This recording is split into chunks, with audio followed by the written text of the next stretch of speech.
Salut à tous, j'espère que vous allez bien. On se retrouve aujourd'hui en ce 12 janvier pour parler bien sûr du Real Madrid. Et on commence aujourd'hui avec une info. C'était une bonne journée il y a 2 ans, jour pour jour, pour cette équipe espagnole. Parce que Federico Valverde sortait ce tacle assassin pour arrêter Alvaro Morata qui filait seul face au but. Donc c'était la finale de la Super Coupe d'Espagne entre le Real Madrid et son voisin de l'Atlético Madrid. Donc Alvaro Morata les gars filait au but pour défier Thibaut Courtois. Donc elle est un face-à-face, mais Federico Valverde, l'Uruguayen, s'était sacrifié. Et bien sûr, il avait fait un gros tacle par derrière. Heureusement, il n'avait pas blessé Morata, mais surtout, il avait cassé cette action pour l'Atlético. Du coup, bien sûr, carton rouge indirect pour Federico Valverde. Et quelques minutes après, bien sûr, le Real Madrid, du coup, avait quand même gagné cette finale, malgré le rouge pris par Federico Valverde, c'était il y a 2 ans, jour pour jour. Et aujourd'hui, bien sûr, en ce 12 janvier, c'est encore de la Super Coupe d'Espagne. Donc aujourd'hui, c'est la demi-finale. Et en plus, aujourd'hui, c'est un jour de Classico. Ce soir, Real Madrid contre le FC Barcelone. Un gros choc, bien sûr. N'oubliez pas que le match est diffusé, si vous êtes en France, les gars, à 20h ce soir sur la chaîne L'équipe, donc la chaîne 21 de votre TNT.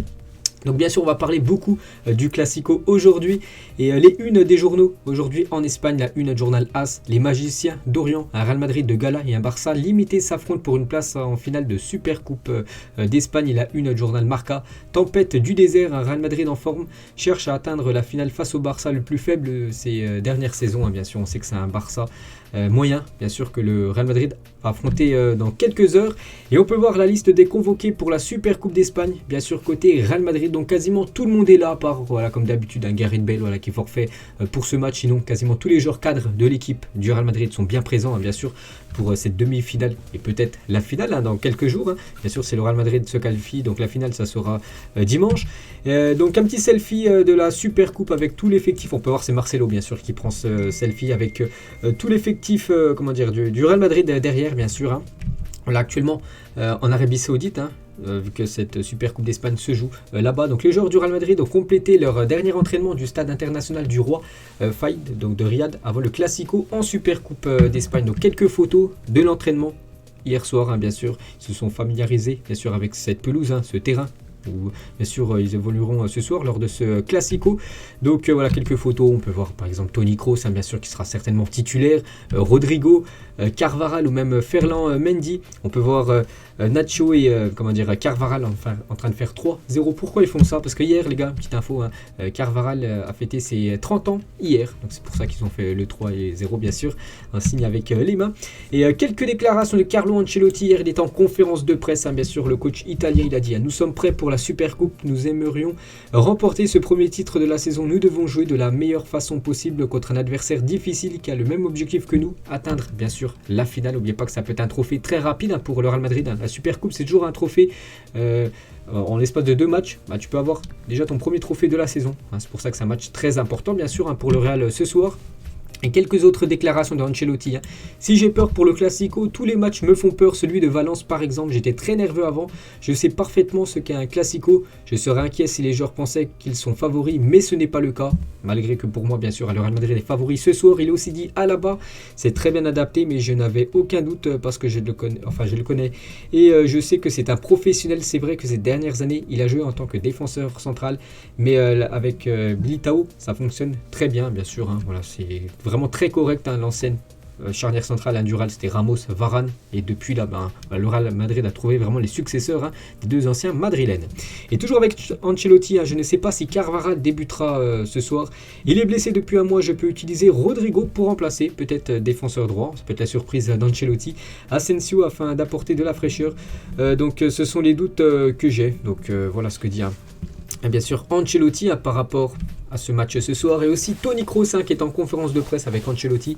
Comme toujours, nous voulons gagner toutes les compétitions que nous disputons. Nous sommes prêts et nous sommes ici pour gagner la Super Coupe d'Espagne. C'est clair, voilà, l'objectif est clair pour bien sûr Toni Kroos remporter cette Super Coupe. On a beaucoup gagné au début de saison, mais sans bien jouer, c'est ce qu'on a amélioré, parce que si on joue pas bien à la fin, on finit par perdre des points. Nous sommes en janvier, pourtant rien n'est gagné sauf peut-être la Super Coupe, bien sûr. Il a aussi dit: je ne suis pas surpris d'Alaba ce soit si bien adapté ici. Il a beaucoup de qualité également en dehors du terrain. Il joue comme s'il était au Real Madrid depuis plusieurs années. Un favori pour le match ce soir. Nous sommes mieux placés en Liga, mais je suis ici depuis 8 ans et je sais qu'il n'y a pas de favori dans un Classico. Ce soir, c'est comme une finale et nous voulons bien sûr gagner. Et le début de saison saison était difficile pour moi. Je n'avais jamais débuté une saison avec une grave blessure, mais je traînais ce problème depuis un certain temps. Il était temps de l'arrêter. J'ai bien utilisé ce temps pour me préparer de la meilleure façon possible. Donc voilà les déclarations importantes, on va dire, de Toni Kroos hier lors de la conférence de presse. Les compos. Peut-être, bon, les compos probables, bien sûr, c'est sorti dans le journal Mundo Deportivo, donc bien sûr on va regarder surtout côté Real Madrid, donc bien sûr Thibaut Courtois, voilà, va gauler ce soir, Mendy, Alaba, Militao et Carvajal devrait commencer côté droit. Après, n'oubliez pas que Carlo Ancelotti, je vous ai montré une déclaration juste avant, il ne sait pas encore s'il va le faire jouer ou non, parce qu'il revient, ça fait un mois qu'il n'a pas joué, donc on ne sait pas si c'est Carvajal, peut-être Vasquez ou peut-être pourquoi pas Rodrigo, voilà une surprise, on ne sait pas bien sûr. Milieu de terrain, bon, Kroos, Casemiro, Modric, voilà le trio irremplaçable, bien sûr que ça sera ces trois-là au milieu de terrain.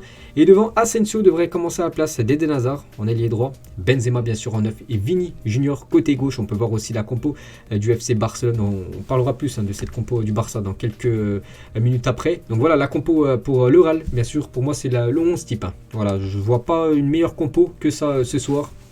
Peut-être Eden Hazard à la place d'Asensio, mais bon Hazard, bien sûr c'est le Hazard de Chelsea, oui là tu peux le mettre à la place d'Asensio, mais on sait que c'est toujours moyen bien sûr les prestations d'Hazard. Mais bon voilà, je pense quand même que c'est une belle équipe bien sûr ce soir, ce 11 madrilène. Et actuellement le meilleur duo du football mondial bien sûr, Benzema et Vini Junior. Et ce duo ce soir peut faire très mal à son adversaire, l'équipe du Barça, parce que les deux ont inscrit plus de 36 buts, 36 buts, donc c'est plus que toute l'équipe du Barça, tout l'effectif. 35 cette saison, pour vous dire l'importance de Vini Junior et bien sûr Karim Benzema. Je pense que les Blaugrana vont surveiller de très très près ces deux-là ce soir. Et nous sommes à la mi-saison et Benzema a marqué 27 buts, Vini Junior a marqué 14 buts. Ancelotti ne parle pas pour rien. Petite déclaration de Ancelotti qui date du 2 juin 2021. Il avait dit Benzema doit marquer 50 buts et non 30 et Vini doit marquer plus. En gros, les deux doivent passer un cap du côté du Real.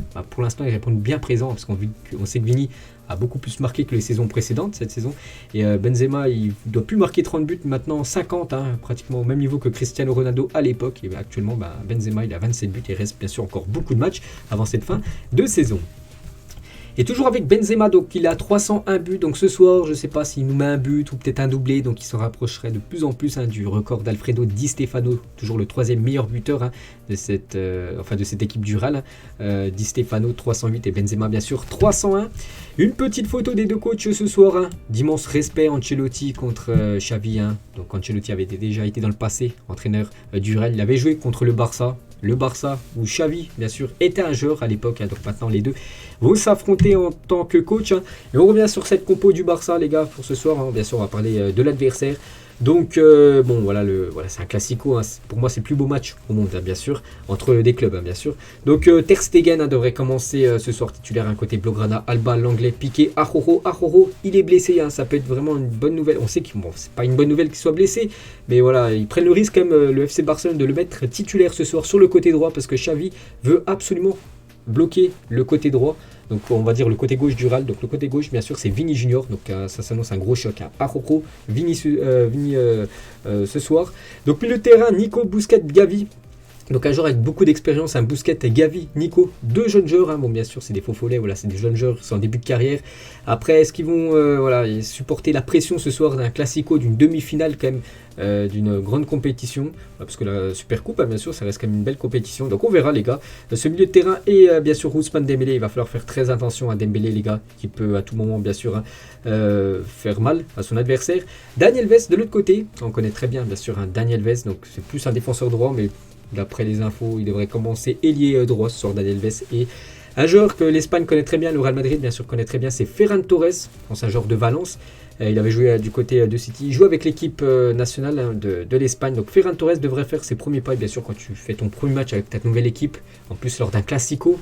Donc tu as envie de montrer de belles choses. Donc attention bien sûr à Ferran Torres les gars. Ce soir qui devrait commencer. Numéro 9, donc à Militao et à Alaba bien sûr de bien cerner le numéro 9 espagnol.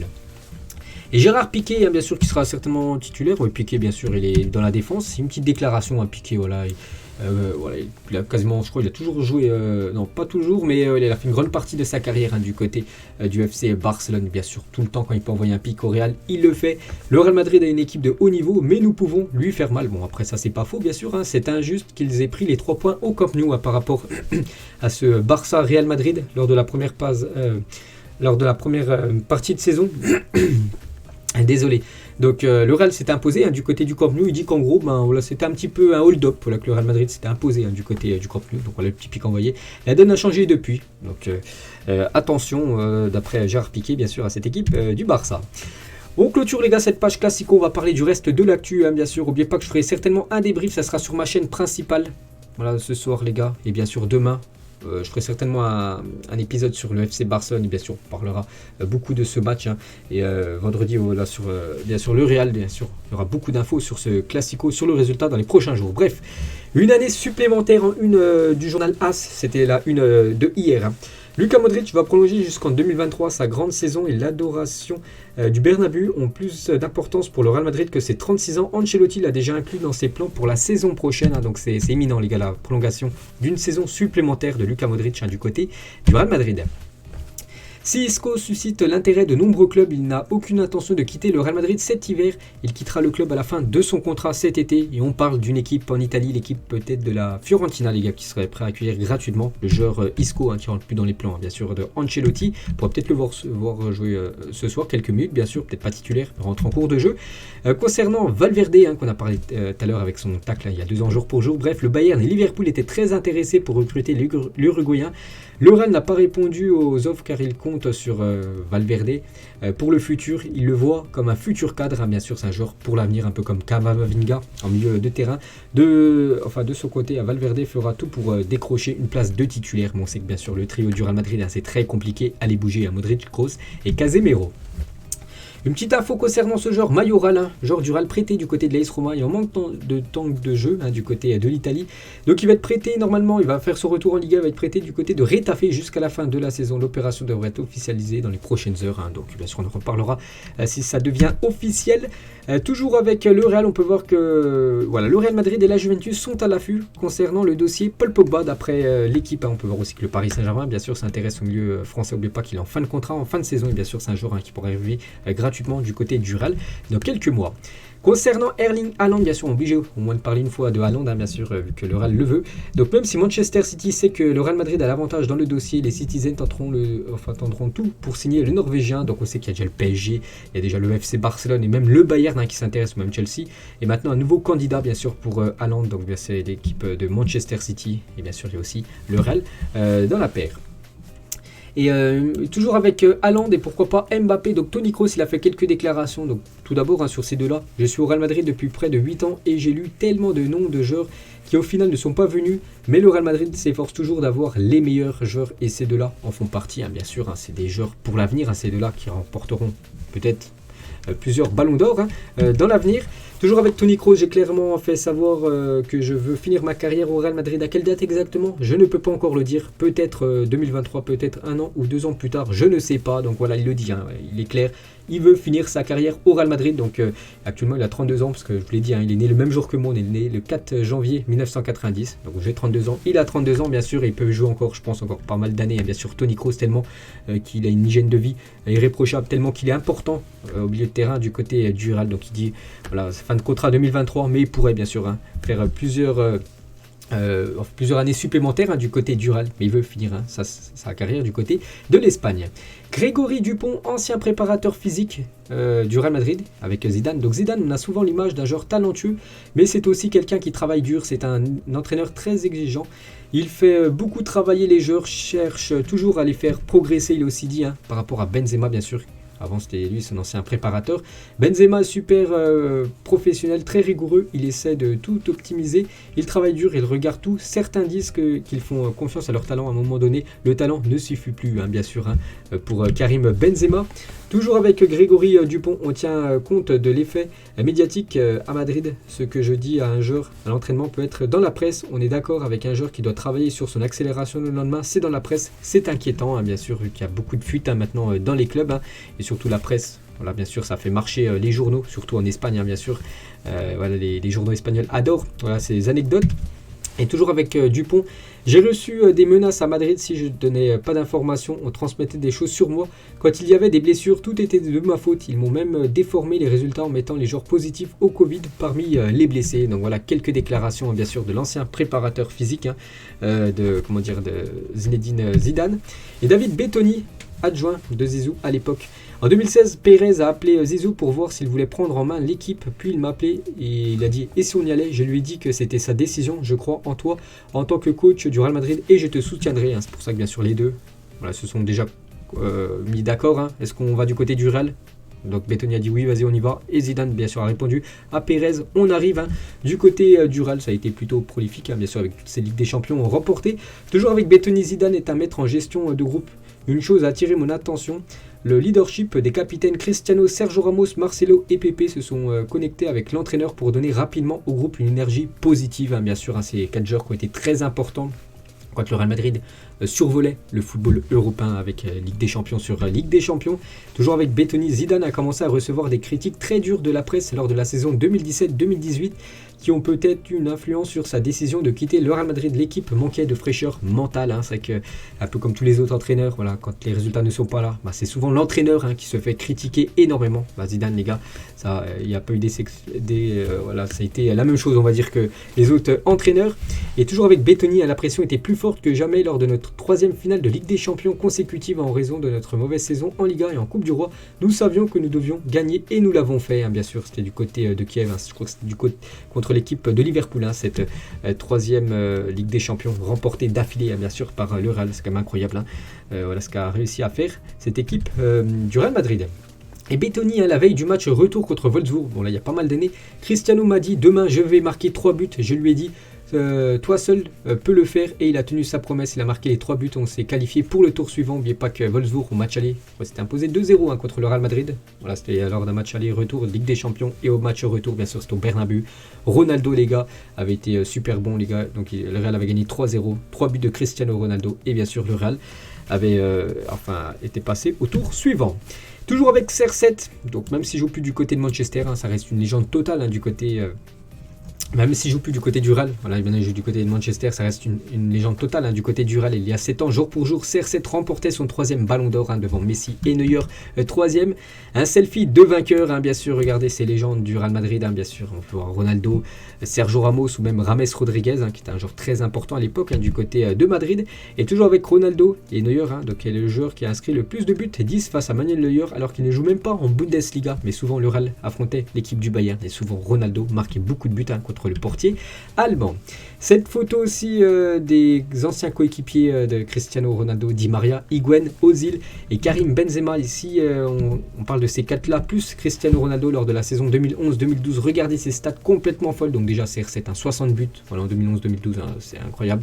Plus 15 passes décisives. Benzema, c'était déjà 32 buts, 19 passes D. Higuaín, 26 buts, 13 passes D. Di Maria, 7 buts, mais 17 passes D. Et Ozil, 7 buts, 30 passes D pour Mesut Ozil. C'était incroyable. C'est 5 joueurs du côté du Real les gars au début des années 2010. Marcel Desailly sur Benzema, donc il a su remettre en question quand Cristiano est parti, quand il était là, il a su se mettre à sa disposition, il a su montrer au quotidien qu'il était meilleur que des joueurs comme Higuaín, ou bien sûr Alvaro Morata, ancien madrilène. Et quand je parle avec des gens ou des amis, des joueurs de cette génération qui vont rentrer dans l'histoire du football, le nom de Benzema ne revient pas automatiquement et ce n'est pas normal, ça devrait être le cas bien sûr, vu que Karim Benzema les gars c'est un joueur exceptionnel. Les collaborations du Real Madrid qui devra arriver pour la saison 2022-2023, donc la future saison. Donc une collaboration avec Gucci et Avengers, une petite info concernant le Real. On va parler de Hazard, vous savez qu'Hazard, c'est le néant et c'est vrai que depuis quelques saisons il a perdu beaucoup d'argent par rapport à sa valeur marchande. En 2018 il coûtait aux alentours des 150 millions d'euros et actuellement il coûte aux alentours des 18 millions d'euros. Donc les valeurs marchandes de Hazard et Coutinho, aussi un flop du FC Barcelone, ont chuté de 80% au cours des 4 dernières années. Et on termine bien sûr en ce jour de Classico les gars, donc pas de pronostic, j'ai fait une vidéo, j'ai donné mon prono, la fin de mon Zapima, j'ai dit ce soir 2 pour le Real Madrid, on verra, mais regardez quel est le meilleur 11 entre les légendes du Real et les légendes bien sûr du FC Barcelone, bien sûr deux magnifiques teams bien sûr, donc on a hâte de voir ce Classico ce soir. Donc voilà les gars, j'espère que ça vous a plu, donc on se retrouve dès demain les gars. Cette fois-ci on parlera du FC Barcelone, bien sûr il y aura beaucoup d'infos sur ce match ce soir. Ciao à tous.